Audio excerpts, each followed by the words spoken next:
ونستغفره ونعوذ بالله من شرور أنفسنا ومن سيئات أعمالنا من يهد الله فلا مضل له ومن يضلله فلا هادي له ونشهد أن لا إله إلا الله وحده لا شريك له ونشهد أن سيدنا وحبيبنا ومولانا محمدا عبده ورسوله الذي أرسله بالحق بشيرا ونذيرا وداعيا إلى الله بإذنه وسراجا منيرا فقد قال الله تعالى في كلامه المجيد وفرقانه الحميد أعوذ بالله من الشيطان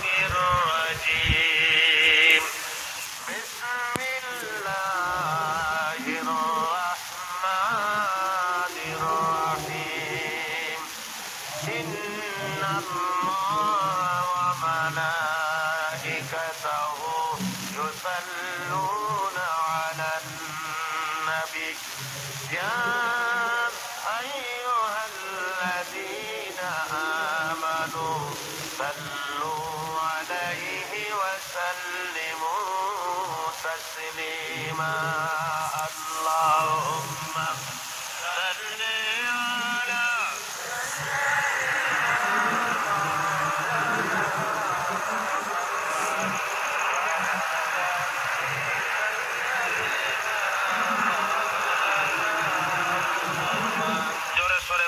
সাথে পড়েন আল্লাহুম্মা সাল্লি আলা সাইয়্যিদিনা মাওলানা মুহাম্মদ ওয়া আলা আলি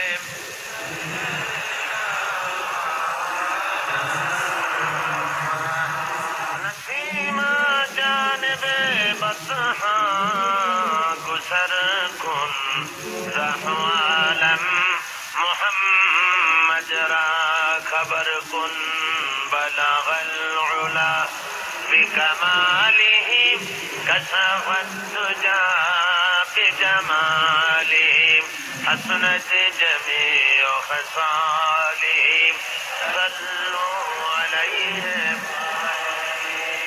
مجھے کچھ ملے یا نہ ملے محمد ملے یعنی وہ شیء جسے اللہ ملے بلغ العلا بکمالہ کشف الدجى بجمالہ حسنت جمیع خصالہ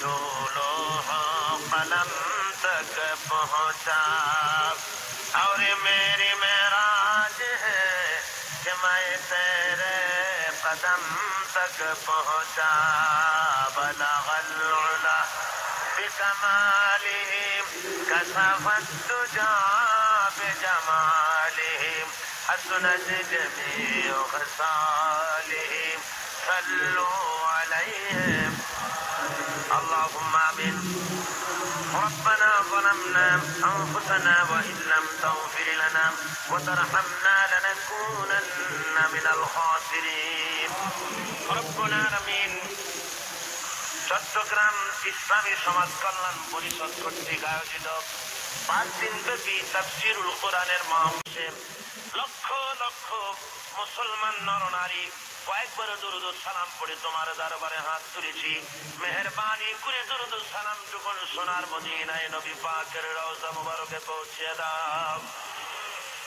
तमाम পৃথিবীর মাটির নিচে যত মুমিন মুমিনাত শুয়ে আছেন আয় আল্লাহ তাদের আরওয়ার পরে সওয়াব পৌঁছায়া দাও রব্বুল আলামিন এই মাহফিলের আয়োজন যারা করেছেন আর শোনার জন্য যারা এসেছেন কিয়ামতের দিন মুসিবতের সময় এই মাহফিল আমাদের সকলের জন্য নাজাতের জরিয়া বানিয়ে দিও আল্লাহ ইয়া রব करम तू अगर करे वो बात जुबान को जो दिल पर असर करे ربنا تقبل منا إنك أنت السميع العليم وتب علينا إنك أنت التواب الرحيم سبحان ربك رب العزة عما يصفون وسلام على المرسلين والحمد لله رب العالمين. محترم جناب صاحب صدر حضرات উলামায়ে কেরাম সম্মানিত সুধী মণ্ডলী উপস্থিত আমার দিনদার ইমানদার মুসলমান ভাইয়েরা পর্দার আড়ালের মা ও বোনেরা আসসালামু আলাইকুম ওয়া রাহমাতুল্লাহি ওয়া বারাকাতুহু।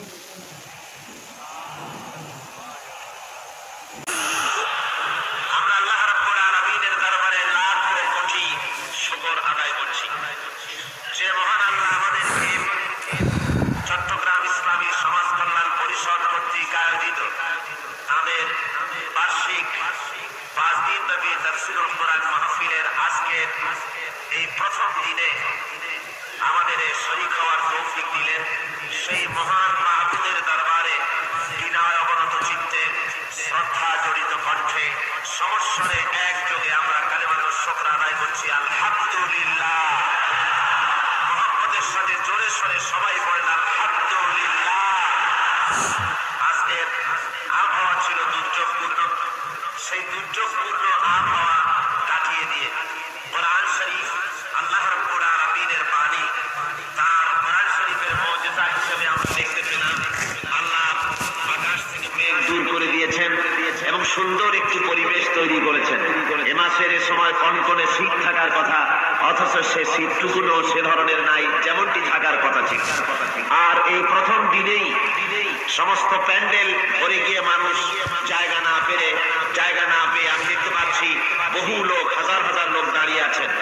আল্লাহ রাব্বুল আলামিন তার দরবারে শ্রদ্ধার সাথে আবার আমরা শুকর আদায় করি আলহামদুলিল্লাহ।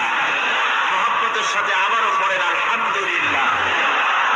বন্ধুগণ, কিসের আকর্ষণ এ মাহফিল, এ তাফসীরের মাহফিলের শেষে সমাজ কল্যাণ পরিষদ কি আপনাদেরকে ব্যানার, হ্যান্ডবিল, পোস্টার ইত্যাদির মাধ্যমে জানিয়েছে যে আপনাদেরকে প্রত্যেক দিন মাহফিলের শেষে বিরিয়ানি খাওয়ানো হবে, এরকম কোনো খবর পেয়েছেন? অথবা আপনাদেরকে শীতবস্ত্র বিনামূল্যে বিতরণ করা হবে প্রতিদিন অথবা শেষ দিন, এই লোভে বোধহয় আসছেন আপনারা নাকি? তাও আসেন নাই। সমাজ কল্যাণ পরিষদ আপনাদের বাস ভাড়া, ট্রাক ভাড়া, গাড়ি ভাড়া দিয়ে এনেছে, তাই নাকি? তাও না। সুবহানাল্লাহ। কিসের আকর্ষণে ঘর বাড়ি সবকিছু ছেড়ে এই মাঠের মধ্যে হয়তো কেউ বিছানা পেয়েছেন, কেউ পান নাই, কেউ বসতেও পারেন নাই, হাজার হাজার লোক দাঁড়িয়ে আছেন।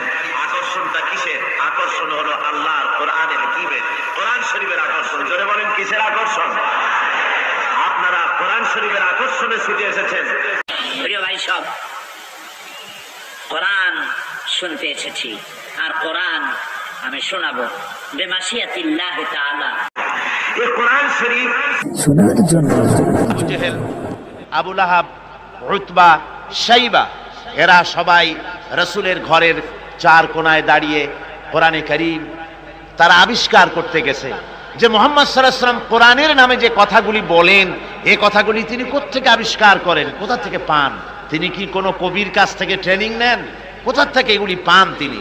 তাই জানার জন্য ওরা গিয়ে, আবু জেহেল যে গিয়েছে আবু সুফিয়ান তা জানে না, উতবা যে গিয়েছে শাইবা তা জানে না, একে অপরের অজান্তে ঘরের চার কোনায় দাঁড়িয়ে আছে।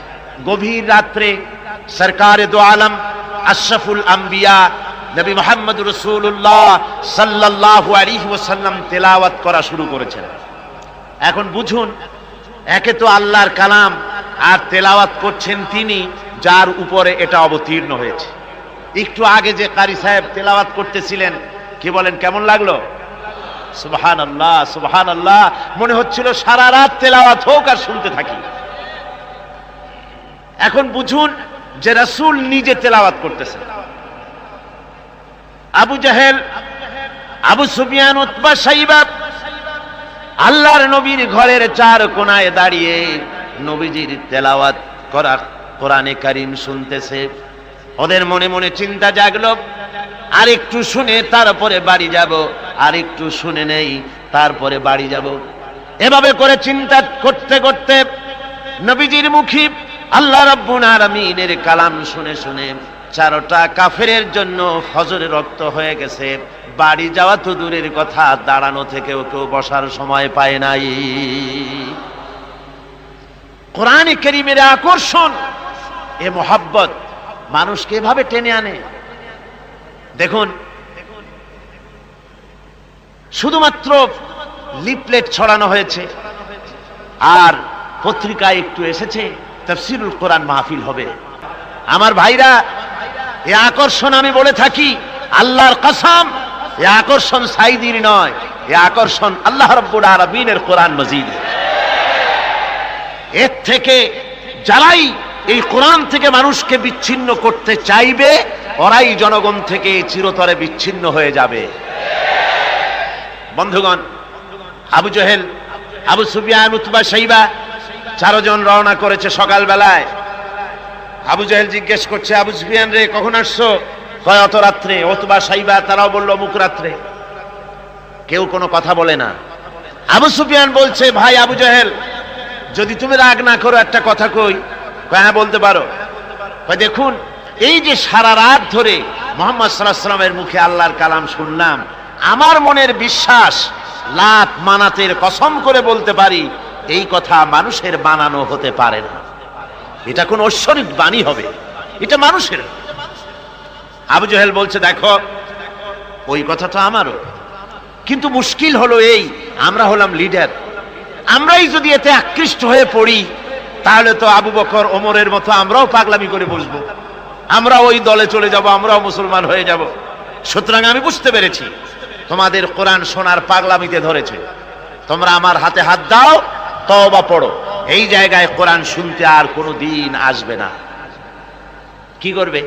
ইচ্ছের বাইরে নেতাকে খুশি রাখতে হয়, তাই বাধ্য হয়ে সবাই তওবা করল। তওবা করে বাড়ি চলে গেছে। সন্ধ্যা যখন পার হয়ে গেল, আবু সুফিয়ান ভাবলো আবু জেহেল নিজেই যখন তওবা পড়িয়েছে, সে তো আর আসবে না, আর উতবা, শাইবা, আবু জাহেলের ভয়তে যাবে না। আমি আজকে একা একা মুহাম্মদ সাল্লাল্লাহু আলাইহি ওয়াসাল্লামের ঘরের কোনায় গিয়ে প্রাণ ভরে কালামুল্লাহ শুনবো। উতবাও তাই ভেবেছে, শাইবাও তাই ভেবেছে। এদিকে আবু জেহেল মনে মনে ভাবলো, ওরা তিনজনে আমার হাতে তওবা পড়েছে, আমার নেতৃত্বের প্রভাব, আমার ভয়তে ওরা কেউ আসবে না। আজকে একা আমি মজা করে সারা রাত শুনবো মুহাম্মদ সাল্লাল্লাহু আলাইহি ওয়াসাল্লামের মুখে আল্লাহর কালাম। গত রাত্রের মতো আজও সব হাজির হয়ে গেছে ঘরের কোনায়। আসবেই, এটাই তো স্বাভাবিক, আসাটাই স্বাভাবিক। গত বছর কোরআনে কারীমের তাফসীরের মাহফিলে বাধা দিল। একটা পত্রিকায় দেখলাম হরতালও সফল, তাফসীরও সফল। তো আমি দেখলাম যে হেডিংটা তো খুব ভালোই, খবরটা পড়লাম, দেখলাম একটা প্রতিবেদন লিখেছেন যিনি, তিনি লিখলেন যে কোরআন বিরোধীরা তারা হরতালের ডাক দিল।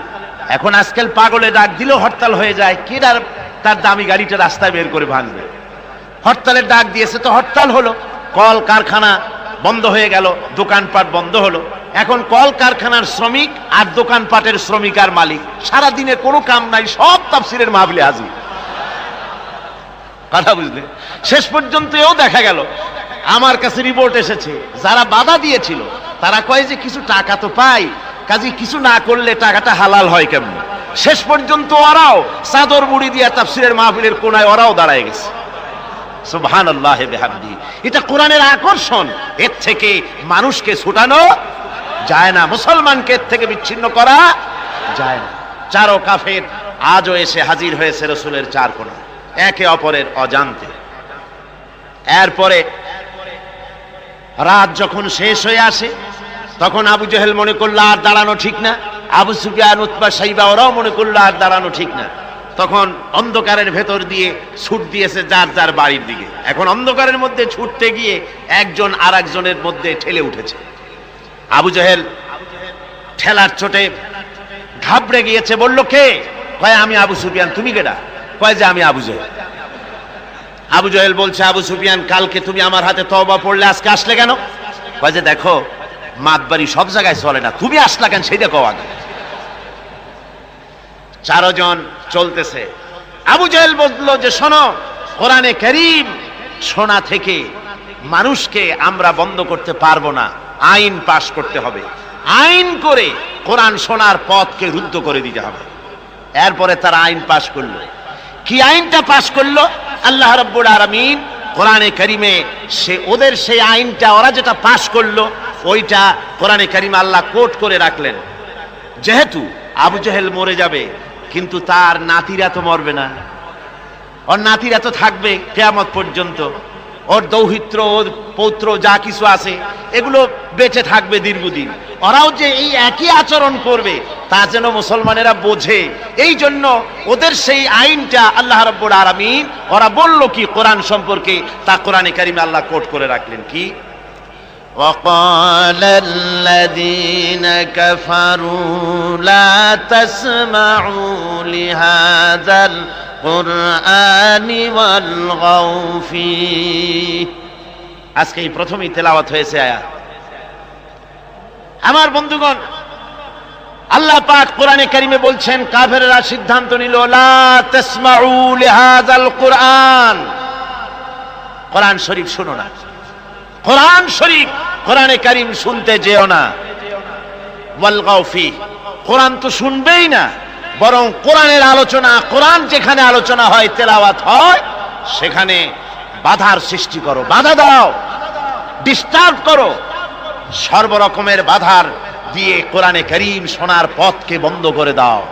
হাজারো প্রচেষ্টা চললো কোরআনে কারিম বন্ধ করে দেওয়ার জন্য, কিন্তু কোরআনে কারিম এটা কি বন্ধ হওয়ার জিনিস? কি বলেন বন্ধ হওয়ার জিনিস? ওরা বলল কি যে যদি ডিস্টার্ব করো, যদি এভাবে বন্ধ করে দিতে পারো তাহলে তোমরা জয়ী হতে পারবে, আর যদি কোরআনের আন্দোলন চলে তাহলে তোমরা জয়ী হতে পারবে না, তোমাদের ক্ষমতা শেষ হয়ে যাবে।